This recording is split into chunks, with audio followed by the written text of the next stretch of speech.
first redstone tutorial. Basically, for every redstone signal, it's just 15 blocks. Once you go past 15 blocks, you're going to need another redstone signal. That's basically how that works.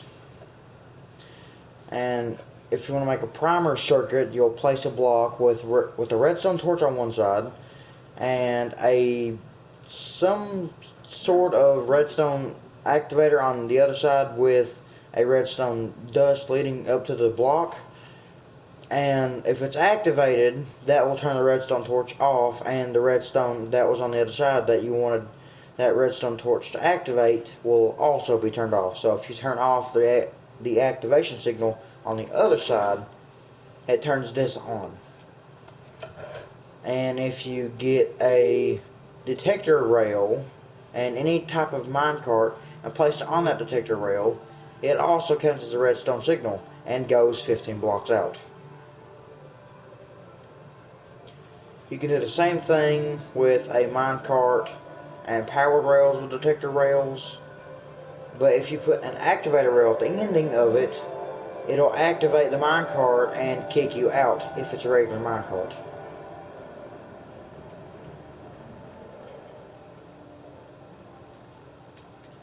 Let's see. You can make a redstone circuit with levers and redstone, but as you can see, this doesn't loop, so this will just constantly stay on like a regular redstone circuit. If you make a looping one, you're going to want to do what's shown right here, which is place redstone repeaters in a cross pattern, and on the edges, on the corners here, you'll place redstone. Now the easy way to get this activated is some sort of redstone signal, like an oak button. Here, what I did there is I basically stopped the redstone circuit. Now you can make this as big as you want, but keep in mind the bigger you make it, the slower it gets. But the easiest way to make one of these redstone circuits would be with a lever, but here's how you do it with a button. You activate it and then immediately delete the button, and you have yourself a redstone circuit. It would work the same way with this one, but this one's a lot slower, so it wouldn't be that bad. And over here you have the redstone engine, the most efficient way. Now this model of the redstone engine is slower, but it doesn't have a biggest chance to burn out. This one used to burn out, but I tested this out and it isn't burning out. So this one is a lot faster and cheaper than this one, because this only has a redstone torch, any kind of block you want up here, and a redstone repeater, whereas this one has the block, the redstone torch, and 2 redstone repeaters and the redstone. But here's basically how chests work. You can throw, or not chests, but here's how hoppers work. You can throw like an item up here, it'll drain down through this hopper, into this hopper, and into this chest. But this redstone comparator will get the hint that something passed through here, and it causes an activation signal like this. But where there's not a redstone repeater here, this is very weak. So if you were to put a redstone repeater in front of that, it'll activate the redstone as if it's any normal redstone signal activator. See? And this is just a simple looping minecart track for like speed, so you don't have to waste your time making redstone torches, but it is extremely expensive, and I would just recommend going with the torches instead.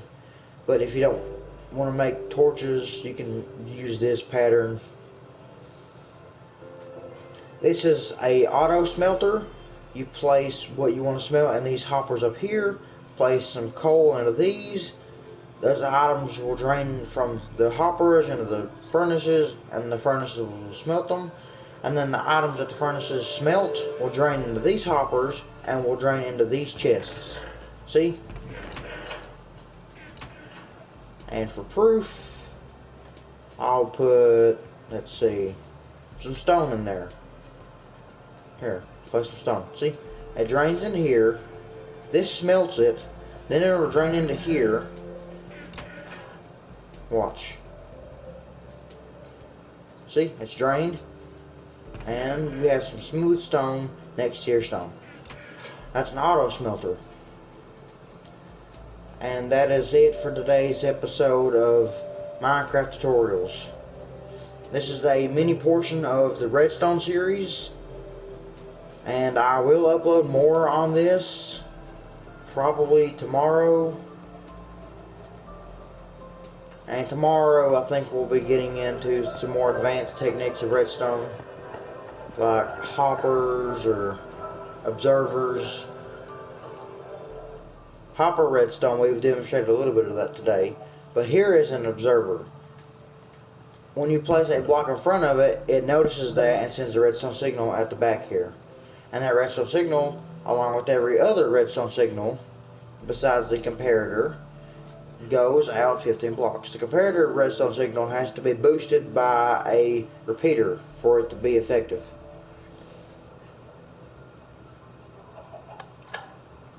But yeah, tomorrow we'll get into the different types of advanced circuits. We'll be getting into how to tell which pressure plate is the correct one to use for your doors, lever science, I guess, TNT cannons maybe down the road.